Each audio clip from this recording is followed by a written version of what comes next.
নমস্কার সবাইকে, ত্রিপুরা পাবলিক অপিনিয়নে স্বাগত। আজকে আমরা পেয়ে গেছি 50 পাবিয়াছড়া কেন্দ্রের বিধায়ক ভগবান দাস, যিনি প্রাক্তন মন্ত্রী, বর্তমানে তিনি বিধায়ক।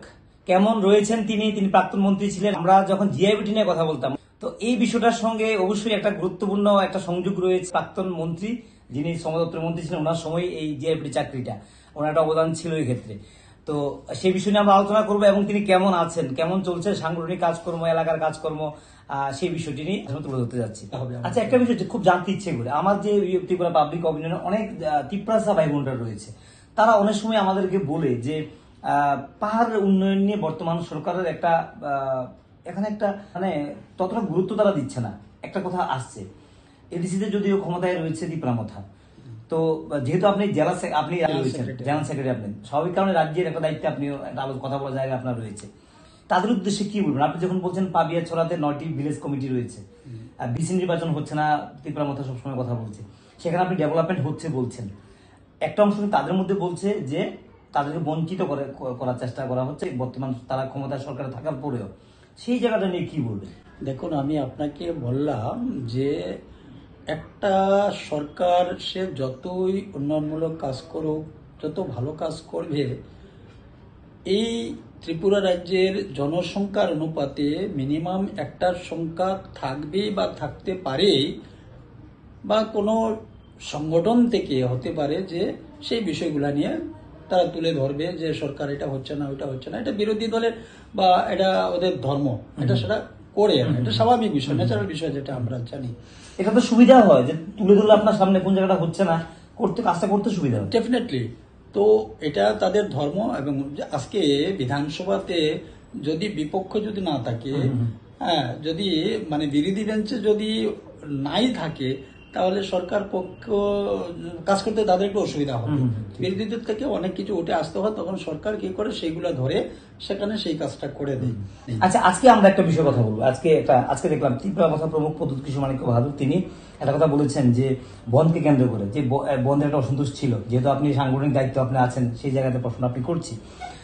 তারা বলেছিল যে আমরা তো আমরা বন ডাকিনি, বন ডেকেছে সিভিল সোসাইটি, বুদ্ধিজীবীরা ডেকেছে।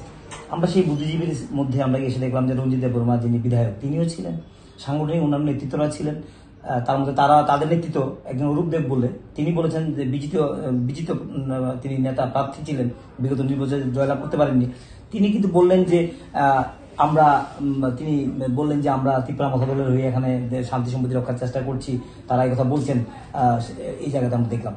তো তাহলে তারা একদিকে বলছেন সিভিল সোসাইটি বলছিলেন, আজকে আবার ত্রিপুরামথা প্রমুখ তিনি বলছেন যে যারা বোঝে না তাদেরকে বোঝানো যাবে না, এটা মাথা করেনি, সিভিল সোসাইটি করেছেন। এবং তিনি বলেছেন যে ত্রিপুরাসা অ্যাকর্ড যেটা পূরণ হচ্ছে না, সেটা হচ্ছে একমাত্র রাজ্যের কয়েকজন নেতৃত্বের জন্য, কিন্তু দিল্লিতে আমার সম্পর্ক ভালো রয়েছে। তিনি আজকে বলেছেন, প্রায় সময় বলছেন কিন্তু দল ছেড়ে যাবেন এই কথা বলছেন, কিন্তু আজকে তিনি বলছেন যে আমার সঙ্গে দিল্লির ভালো সম্পর্ক রয়েছে, কারণ আমি রাজ্যের কাউকে দিকে তো জোট করিনি, অ্যালায়েন্স করিনি, আমি করেছি দিল্লির সঙ্গে কথা বলে। সেই জায়গাতে আপনি সাংগঠনিক একজন নেতৃত্ব, আপনি রাজ্যের অফিসে গুরুত্বপূর্ণ দায়িত্ব আপনি রয়েছেন, সেই জায়গাটা নিয়ে কিছু বলবেন?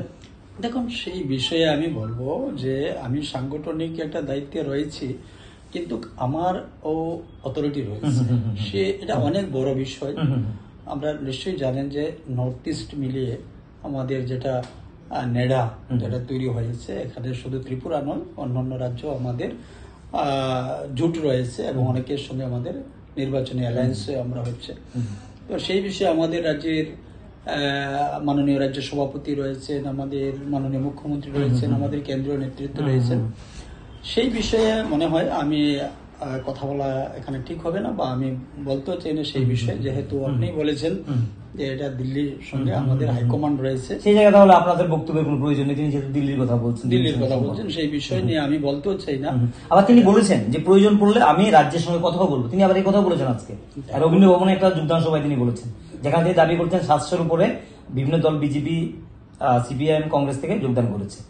না, সে ঠিক আছে। দেখুন, ওনাদের একটা দল রয়েছে, আমাদের একটা দল রয়েছে, হয়তো ওনাদের দলটা একটা লিমিটেড জায়গার মধ্যে সীমাবদ্ধ রয়েছে, আমাদের দল রয়েছে সর্বব্যাপী একদম এবং সর্বস্পর্শী।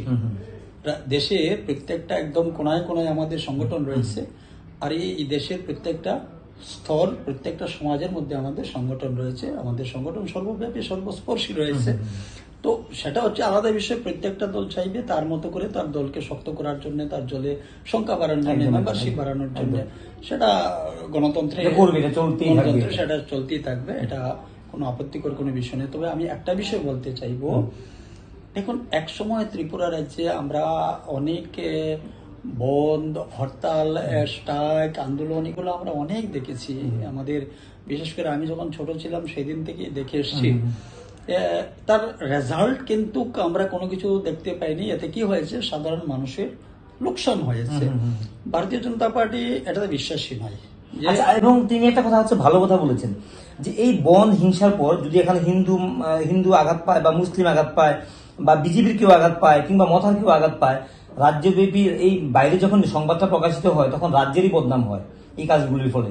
এখানে যে কোনো লোকে আঘাতপ্রাপ্ত হোক না কেন, এটা রাজ্যের বদনাম হয়, এগুলি হতে দেওয়া যায় না। তিনি কথা বলেছেন। আবার তিনি বলেছেন যে আমরা যখন ক্ষমতায় এসেছি আমরা কখনো বন্ধ জানি সরকার যথেষ্ট সচেতন রয়েছে। তো আমি আশা করব যে স্ট্রাইক, বন্ধ এগুলা আমরা অনেক দেখেছি। এতে ত্রিপুরা রাজ্যের লস ছাড়া লাভ কখনো হয়নি এবং হওয়ার কোনো চান্স সেখানে নেই। হয়তো সেই জায়গা থেকে বিরত থেকে আমরা জাতি জনজাতির সবাই মিলে আমরা ত্রিপুরাকে কিভাবে আরো এগিয়ে নিয়ে যেতে পারি সেই এক জায়গাতে আমাদের আসতে হবে, সেই দিকেই আমাদেরকে এগিয়ে যেতে